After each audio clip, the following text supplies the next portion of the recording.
கர்த்தருடைய பரிசுத்த நாமத்துக்கு ஸ்தோத்திரம்.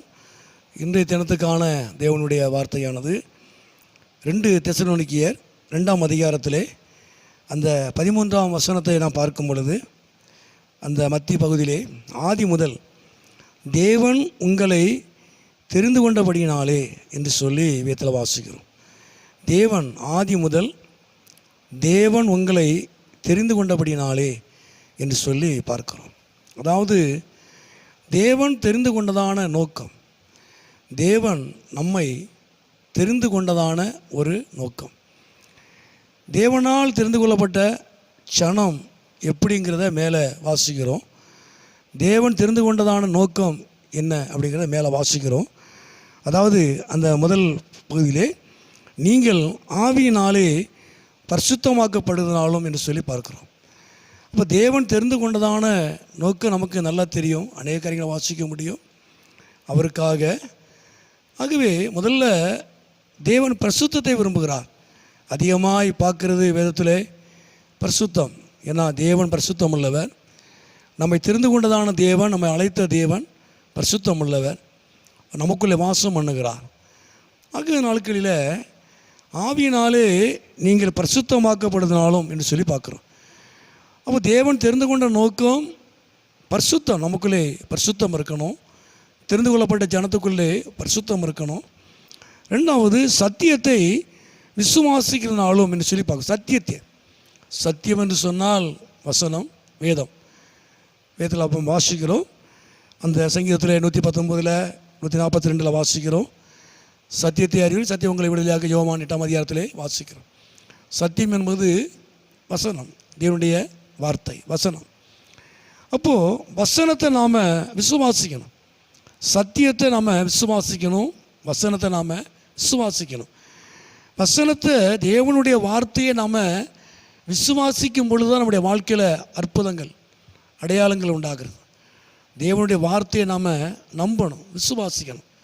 ஏன்னா யோவான் 8ஆம் அதிகாரத்தை வாசிக்கிறோம் இல்லையா, சத்தியத்தை அறிவீர்கள் சத்தியம் உங்களை விடுதலையாக்கும்.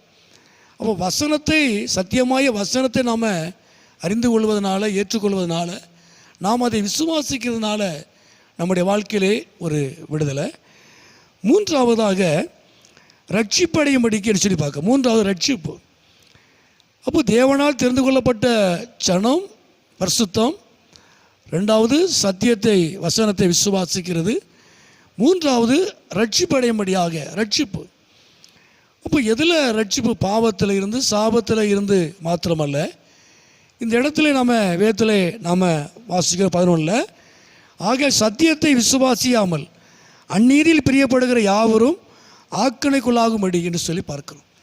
வரப்போகிற ஆக்கினைகளுக்கு, வரப்போகிற அழிவுக்கு நம்மை ரட்சித்து கொள்ளும்படியாக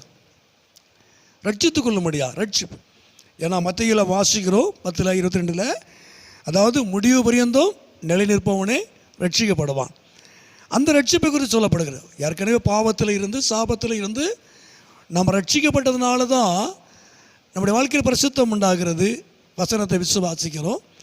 மூன்றாவது இந்த ரட்சிப்பு வரப்போகிற அழிவுக்கு நம்மை காத்துக்கொள்ளும்படியாக முடிவு பரியந்தம் நம்ம கர்த்தருக்குள்ள உபதேசத்தில், அவருடைய அன்பில், பரிசுத்தத்தில் நம்ம நிலைத்து நிற்கணும். அதை குறித்து சொல்லப்படுது.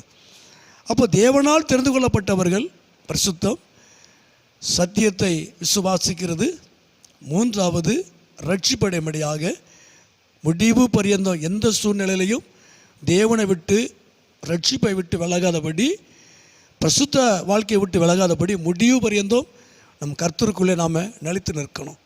ஆகவே நாட்களில் கர்த்தர் உங்கள் மூலமாய் அவர் மகிமைப்படுவார். அப்போ ஆண்டவர், தேவாதி தேவன் நம்மை தெரிந்து கொண்டதான நோக்கம் அதுதான். உண்மையாகவே கர்த்தர் நாட்களில் அவர் உங்களை ஆசீர்வதிப்பார், அவர் நாமத்தை மகிமைப்படுத்துவார். ஜெபம். எங்களை அதிகமாக நேசிக்கிற நல்ல பிதாவே, அருமையான ஆண்டவரை இந்த நேரத்துக்காக நன்றி செலுத்துகிறோம்.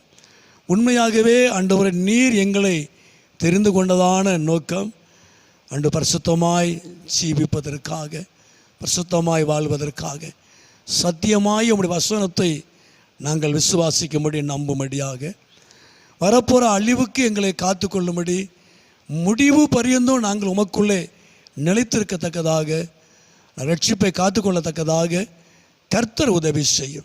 இப்படி நாமத்தை மகிமைப்படுத்தும். இயேசுவின் நாமத்தில் ஜெபிக்கிறோம் நல்ல பிதாவே. ஆமேன், ஆமேன்.